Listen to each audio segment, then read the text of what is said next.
Last आपण बघितलं होतं दाढीचं पित्त प्रकृती, आणि पित्त प्रकृती आपण समजून घेतलं होतं की ती कशा पद्धतीने असते, ते कसं चालतं. पण इथे जी इन्फॉर्मेशन आहे त्याच्याबरोबर तुम्हाला तुमच्या क्वेश्चनचे आन्सर सुद्धा मिळत असतात. सो त्यासाठी मी तुम्हाला सगळ्यांना रिक्वेस्ट करेन की तुम्ही एकटेच येऊ नका, तर तुमचे जे पण आहेत फ्रेंड्स, रिलेटिव्ह, नेबर्स, त्यांना सुद्धा तुम्ही इन्व्हाइट करा. माहितीये की आपले जो लाईफ आहे ते उत्तम आहेच आहे, आणि त्याला कुठच्याही प्रकारचा डिसिजेस नाहीये, कुठच्याही प्रकारचा आजार नाहीये. पण आपण जे काही खातो, आपण ज्या पद्धतीने आपलं बिहेवियर असतं, एव्हरीथिंग इज मॅटर्स. कारण हेल्थ म्हटलं म्हणजेच फिजिकली, मेंटली, इमोशनल आणि स्पिरिच्युअली या चारही गोष्टीचा समावेश असतो, ज्याला आपण योगिक लाईफ मध्ये म्हणतो आहार, विहार, आचार, विचार.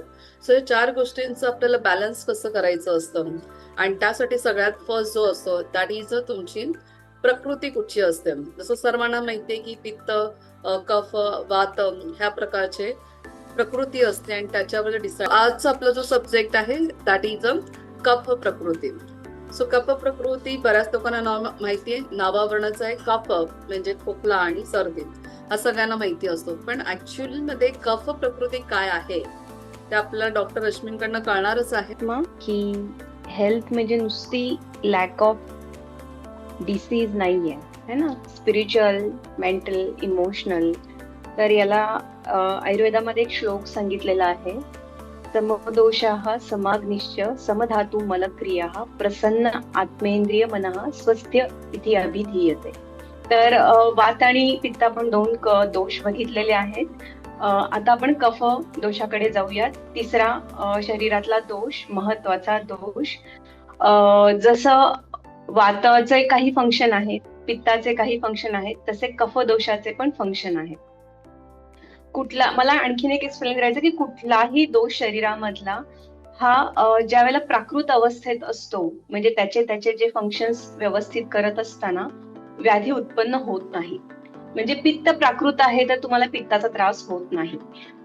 वात नॉर्मल काम करतोय किंवा वात इन बॅलन्स स्टेट मध्ये आहे बॉडीमध्ये, तर वाताचे त्रास तुम्हाला होत नाही.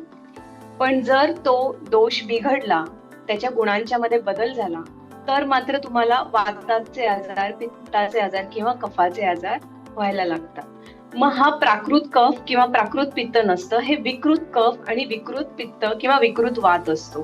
म्हणजे जो त्याच्या बॅलन्स पासून हललाय, ज्याचा बॅलन्स बिघडलाय, असा दोष शरीरामध्ये व्याधी निर्माण प्राधान्य असणारी किंवा कफदोषाची लक्षणं काय असतात, कशावरून ओळखायचं की आपली प्रकृती कफाची आहे. तर पहिली म्हणजे भूक. आपण वाताची भूक बघितली की ती विषम असते, कधी लागते कधी नाही. पित्ताची भूक बघितली की तिला सारखंच खायला पाहिजे असतं, त्यांची पचनशक्ती स्ट्रॉंग असते कारण पित्त प्रधान असतं. कफाची भूक ही मंद असते, त्यांची खाण्याची क्षमता पण भरपूर असते.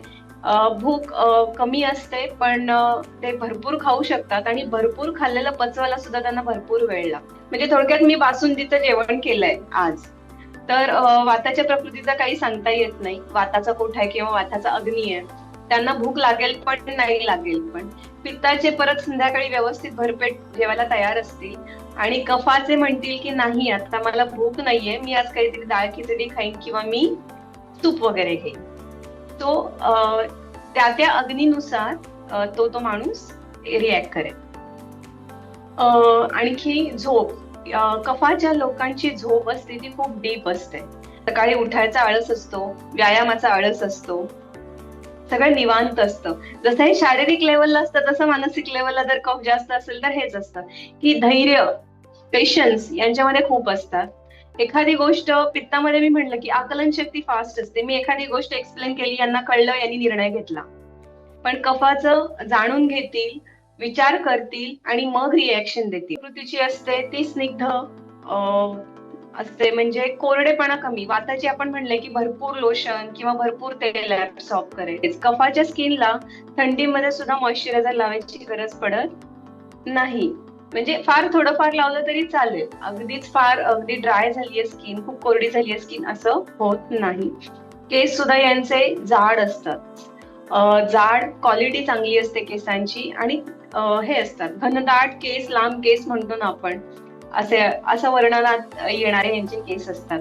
पित्ताचे केस स्ट्रेट असतात, पण त्याचा जो एक फायबर असतो तो थिन नसतो, पातळ असतो. पण कफाचा एक केस घ्यायला गेला तर तो सुद्धा जाड असतो. एक्सरसाइज या लोकांनी कंपल्सरी करावी, कारण जात्याच कफ म्हणजे पृथ्वी आणि जलतत्वाचं प्राधान्य असल्यामुळे आणि अग्नी मंद असल्यामुळे यांचं वजन वाढायची शक्यता ही जास्त असते. त्यामुळे भूक पोटाची नसेल आणि जर मनाची डोक्याची असेल तर मग ओव्हर इटिंग होऊन सुद्धा वेट गेन होऊ शकतं. कारण पचन मंद आहे, सो तोंडावरती कंट्रोल ठेवता आला पाहिजे. सो कंट्रोल्ड इनटेक आणि एक्सरसाइज या 2 गोष्टी यांच्यामध्ये महत्वाच्या असतात. तसेच दुधाचे पदार्थ आहेत, गोड आहे खूप जास्त खाणं, पनीर आहे, चीज आहे, या सगळ्या गोष्टी प्रमाणापेक्षा जर बाहेर गेल्या या प्रकृतीमध्ये तर मग कफ दोष बिघडण्याची शक्यता यांच्यामध्ये जास्त असते. कधीतरी गोड खाणं आणि रोज गोड खाणं आणि रोज दुधाचे पदार्थ मीन्स बेकरी किंवा मिठाईतलं गोड खाणं याच्यामध्ये फरक आहे. तुम्हाला जर गोड खायचं असेल तर तुम्ही घरी बनवलेला लाडू एखादा जर रोज खाल्लात तर चालू शकतो. पण जर तुम्ही पनीरची मिठाई किंवा गुलाबजाम किंवा रसगुल्ले असं जर स्वीट रोज खात असाल तर यांनी नक्की त्रास होतो, कारण हे पदार्थ पचायला जड असतात. घरी बनवलेला लाडू याच्यामध्ये तूप असतं, जे काही डाळीचं पीठ वगैरे ते तुपात छान भाजलेलं असतं, सो त्याच्यातून न्यूट्रिशन लेवल जी आपल्याला मिळणार आहे ही जास्त असते. 15 कॅरेक्टर्स घेतले म्हणजे तुमचे केस, तुमचे डोळे, तुमच्या चेहरा, तुमची अंगकाठी, किंवा तुम्हाला लागणारी भूक, तुम्हाला लागणारी झोप, असे समजा आपण 15 ते 20 प्रश्न घेतले. त्या 20 पैकी मॅक्सिमम आन्सर्स कुठल्या दोषामध्ये आहेत, तो झाला तुमचा डॉमिनंट दोष. म्हणजे समजा 20 पैकी माझ्यामध्ये 7 ते 8 हे लक्षणं ही कफाची आहेत, तर मग कफ प्रधान झालं. तर त्याच्यानंतर जी येत आहेत 6 पित्ताची आहेत, तर 6 झाली कफ नंतर पित्त, म्हणजे कफ पित्त प्रधान तुमची प्रकृती झाली. राहिलेले 4 जे कॅरेक्टर्स आहेत हे वाताचे आहेत. सो मग तिसरा दोष वात राहतो, सो त्याला इतकं इम्पॉर्टन्स येत नाही. सो द्वंद्वज प्रकृती आपण म्हणतो त्याला. एक दोष प्रधान प्रकृती शक्यतो बघायला मिळत नाही. कधी कधी 50-50% दोषांचं प्रधानत्व असतं, कधी कधी 70% एक दोष, 30% दुसरा दोष असं प्रधानत्व सुद्धा सापडतं. पण एकल दोष असणारी प्रकृती का झाली हे महत्वाचं आहे. आता पित्तामध्ये वाताचे आजार होतच नाहीत का, तर होतात. पित्ता प्रकृतीमध्ये सुद्धा वाताचे आजार होतात. तिच्या विहारांनी जर वात वाढलेला असेल तर पित्त प्रकृतीमध्ये दृष्टी झाली वाताची. म्हणजे थोडक्यात त्याला आपण हेतू सेवन म्हणतो किंवा डिसीज कॉझिंग फॅक्टर्स म्हणतो. कुठल्या फॅक्टरमुळे आजार निर्माण झालाय याच्यावरती कळतं आपल्याला की ते का झालेलं आहे. ओके, सो त्याच्या व्यतिरिक्त अजून जे आहे सायनस आणि कोल्ड साठी, ज्याला योगामध्ये आपण जलनीती म्हणतो, जलनीती ही पण एक अंडर गायडन्स तुम्हाला करायची आहे. कारण जलनीती तुम्हाला हातात पाणी घेऊन, म्हणजे मी एक शॉर्टकट सांगते, कारण जसं एक पॉट येतो त्या पॉटमध्ये भरपूर पाणी असतं, त्या पद्धतीने जर तुम्हाला जलनीती करायची असेल तर तुम्हाला गायडन्सची गरज असते, कारण त्यामध्ये पाण्याची जी क्वांटिटी जास्त असेल. सो मी तुम्हाला इथे जलनीती सांगेन. तुम्हाला हाताचं कप जो असतो त्याच्यामध्ये तुम्हाला वॉर्म वॉटर घ्यायचं. वॉर्म वॉटरमध्ये 1 पिंच तुम्हाला सॉल्ट टाकायचं आणि ते जे पाणी आहे असं कप करून त्याच्यावरती घ्यायचंय आणि नॉस्ट्रेल, अपोजिट नॉस्ट्रेल बंद करायचे आणि हा जो पोर्शन असतो तो असा ठेव. ते पाणी तुम्हाला काय करायचंय, श्वासाने आत घ्यायचंय. ते पाण्याची क्वांटिटी कमी असते, सो तुम्ही हे घरी सुद्धा ट्राय करू शकता. ओके, पण ज्या वेळेला तुम्ही जेव्हा श्वास घेताय त्यावेळेला थोडंसं बॉडी टिल्ट करायचे, खाली वाकायचंय, जेणेकरून ते पाणी जायला हेल्प होईल.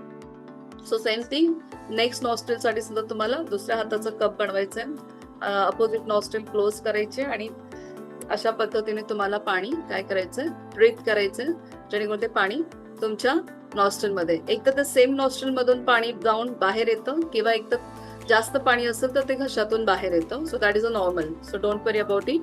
आणि अशा पद्धतीने तुम्ही जलनीती करू शकता. पण ही जलनीती ज्या वेळेला तुम्हाला कोल्ड आणि कफ ने कोल्ड असतं त्यावेळेला ती जलनीती करायची नसते. पण जो कफ दोषाचा जर व्यक्ती असेल तर तो रेग्युलर बेसमध्ये त्याने जर जलनीती केली तर त्याला नक्कीच फायदा होतो आणि त्याची जो सर्दीचं प्रमाण आहे हे कमी होतं. आणि त्या वॉर्मनेस साठी सगळ्यात बेस्ट जर आसन असेल तर that is a Suryanamaskar. So Suryanamaskar ज्याच्यामध्ये काय होते, बॉडीची हीट वाढते.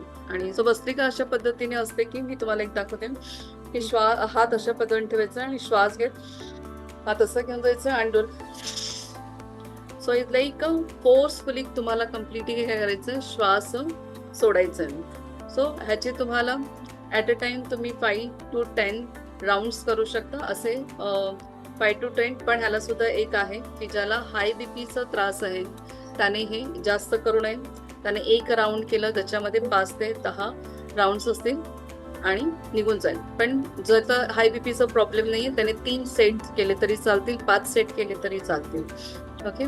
पण जितकं फोर्सफुली तुम्ही श्वास सोडता तितकं काय होतं, तुमचं म्युकस बाहेर पडतं आणि बॉडीमध्ये अल्टिमेटली हीट वाढायला मदत होत. सो आपण मग इथे थांबूया आणि आपण नेक्स्ट आपला जो आहे session that is a Saturday 9:30 live session असेल.